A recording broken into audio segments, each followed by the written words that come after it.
네, 안녕하세요. 제 10차 네팔 선교를 다녀온 32기 전혜연입니다. 혹시 여러분들 중에 지금 이 자리에 서 있는 제가 부럽거나 질투가 나시는 분들이 있으신가요? 사실 저는 최근 몇 년 동안 이 간증의 자리에 서 있는 분들이 매우 부러웠습니다. 선교를 가기는 하지만 회사에서 출장을 가듯이 아무 감동 없이 선교에 참여하던 저와 달리 간증을 하시는 분들은 늘 생기가 넘치고 하나님의 은혜를 가득 받은 모습이었기 때문입니다. 그래서 저는 몇 번의 간증의 기회는 있었으나 하나님 앞에서 또 제 자신 앞에서 마음에도 없는 이야기들을 내뱉을 수가 없어 간증의 기회들을 모두 거절했었습니다. 그리고 하나님께 기도했습니다. 저도 나름 최선을 다해서 선교를 참여했잖아요. 아무 간증도 할 수 없다는 것이 너무나 억울합니다. 저에게도 은혜와 감동을 주세요. 그러던 중 네팔 선교에 청년들이 많이 부족하다는 소식을 듣게 됐습니다. 저는 이번에도 감동이 없다면 더 이상 선교를 가지 않겠습니다. 라는 하나님을 향한 약간의 반항의 기도를 하면서 네팔 선교를 다소 불순하게 시작하게 되었습니다. 이번 네팔 선교에서 제가 맡은 역할은 학교 사역팀과는 별도로 활동하는 바이블 캠프팀이었습니다. 바이블 캠프는 섭디골 마을에서 온 학생들과 네팔 최초의 교회 람가드 교회의 학생들 총 55명이 참여하는 2박 3일간의 활동이었습니다. 중고등부 교사로 섬기고 있는 저는 이 바이블 캠프 사역을 처음에는 좀 쉽게 생각했습니다. 한국 캠프에서와 같이 아이들이랑 재미있는 레크리에이션으로 함께 놀아주는 일정을 짜고 중간에 교역자분들의 설교 시간만 잘 배분하면 되겠지라는 다소 가벼운 생각을 하고 있었습니다. 그런데 땅에 떨어지는 기도는 하나도 없다는 말이 있지요. 하나님께서는 투정어렸던 제 기도를 이때부터 큰 꿈으로 실현시키기 시작했습니다. 이번 네팔 선교의 상황은 매우 어려웠습니다. 네팔의 종교법이 바뀌게 되면서 직접적인 포교 활동이 금지되었고 네팔 기독교 사회 자체가 종교법 적용의 첫 사례가 되는 것을 피하기 위해 몸을 사리는 분위기였습니다. 준장님께서는 저에게 따로 네팔의 상황을 설명해 주시면서 학교 사역도 매우 중요하지만 네팔이 지금과 같은 상황이 유지가 된다면 앞으로 사역의 방향은 바이블 캠프 중심이 될 수가 있다며 잘 부탁한다고 말씀하셨습니다. 이와 더불어 이번 바이블 캠프 때 찬양 집회를 꼭 넣어달라고 하시면서 이 아이들을 통해 네팔을 변화시켜보자, 평양 대부흥을 통해 한국 사회 전체가 변화되었듯이 이 아이들을 통해 네팔을 변화시켜보자 라고 말씀하셨습니다. 그리고 우리도 네팔 기독교 역사에 기록되는 꿈을 꿔보자 라고 말씀하셨습니다. 처음 그 얘기를 들었을 때 저는 그저 하하 웃으면서 넘겼습니다. 그러나 준장님의 말씀은 제 가슴 깊숙한 곳에 자리 잡았습니다.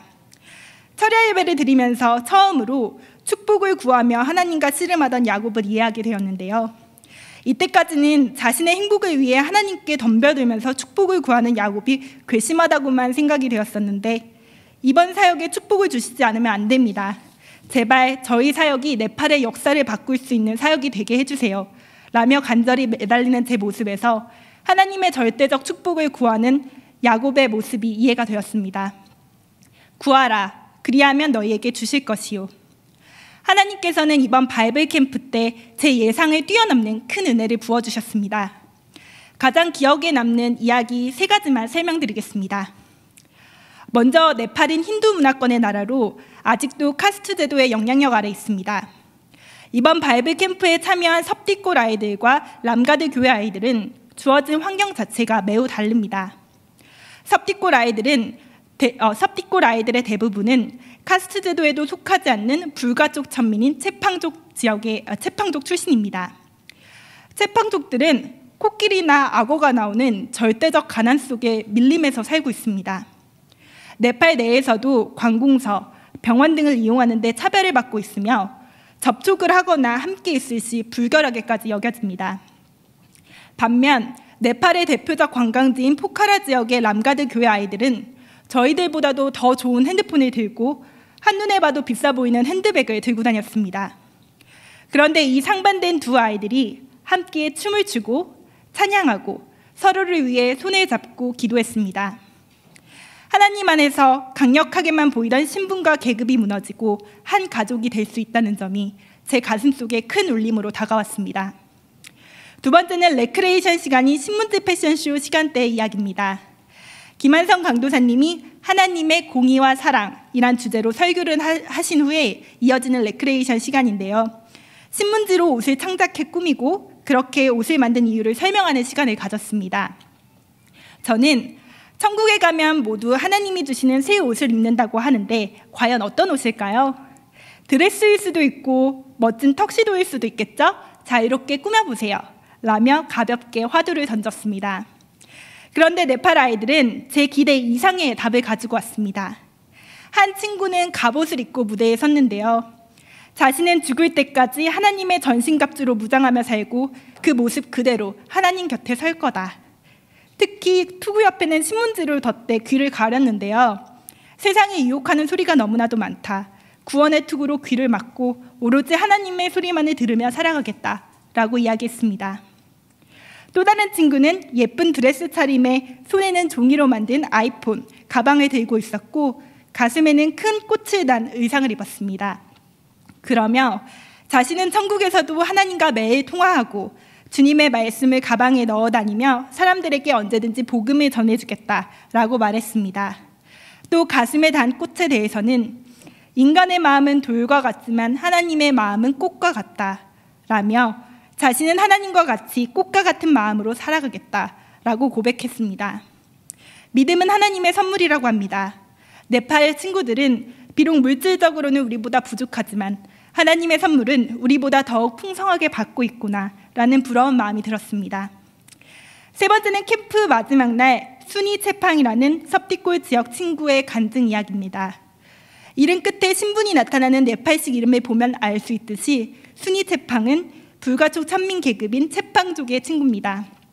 이 친구의 삶에는 두 가지 문제가 있었습니다.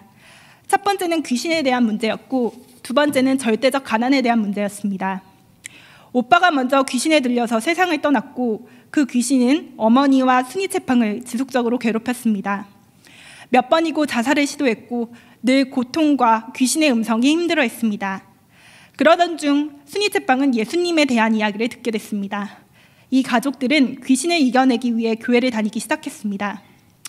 처음에 교회에 나가며 하나님께 간절히 매달렸을 때 하나님께서는 귀신을 물리쳐 주셨습니다. 그러나 교회를 멀리하고 가난과 싸우며 자신의 삶에 집중하기 시작하자 다시금 귀신에 사로잡히게 되었다고 합니다.